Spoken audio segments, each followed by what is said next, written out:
What's up guys, welcome back to another video. I'm Ivan Calderon, and today we're building a beat making studio with $350.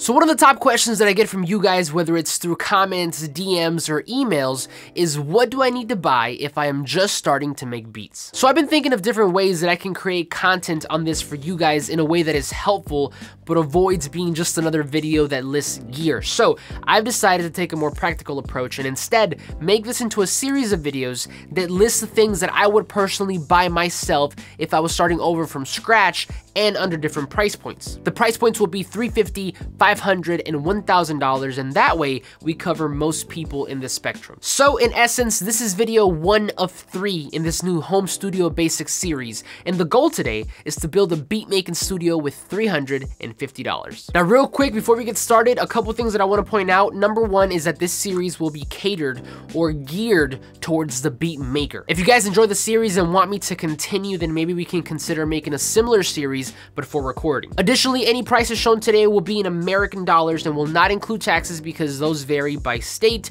And finally, any prices we do show today are during the time of recording and can change at any time. Because of that, I highly encourage all of you to check the links down below for the items that we do talk about today to get the most updated pricing.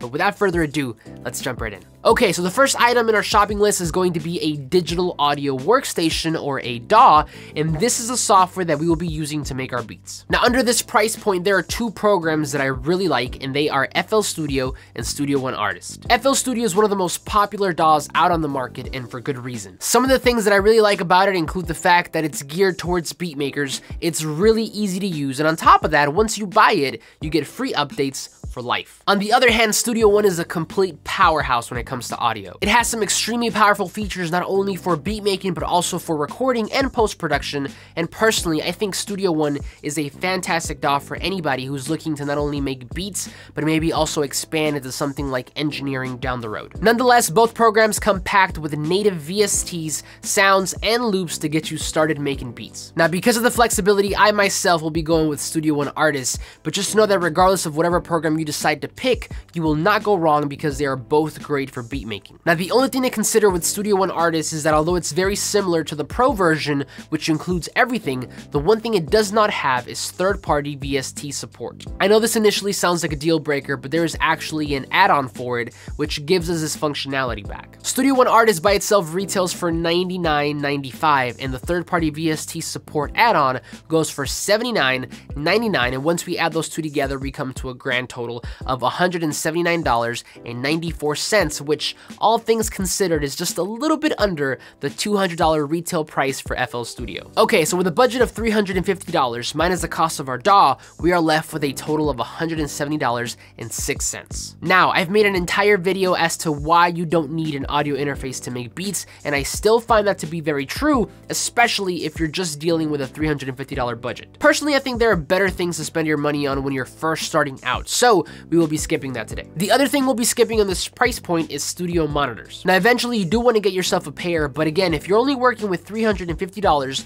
my recommendation is instead to get a good pair of headphones. Ideally, the perfect pair of headphones will need to be comfortable, sturdy, produce a flat frequency response or as close to it as possible, and of course, look great. With only $170 left, my head immediately goes towards the KRK KNS 8400s or the Audio-Technica ATH M50Xs. I personally own both of these headphones, so I can speak highly of either. I first bought the KRKs way back when I was first starting out, and they were my main pair of headphones for a really long time. Nowadays, I use them more as my tracking headphones, and I personally myself use the Audio-Technicas, but regardless of which one you pick, you will not go wrong. Now, on top of being comfortable, reliable, and sturdy, they both also offer a detachable cable, which is great for storing and swapping, a fantastic frequency response, and of course, they both look and sound great. In any case, the KRKs are $134 and the Audio Audio-Technicas are $129, but I myself will be going with the Audio-Technicas. So to recap, in the end we got Studio One Artist for $99.95,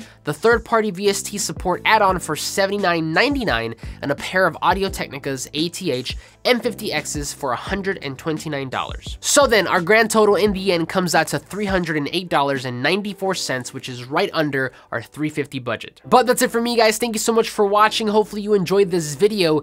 Let me know, what do you guys think of this series, and do you want to see one on recording? Don't forget that all the items we talked about today will be linked down below in the description for your convenience, but as always, like this video if you liked it, subscribe if you're not already, but I'll see you guys on the next one.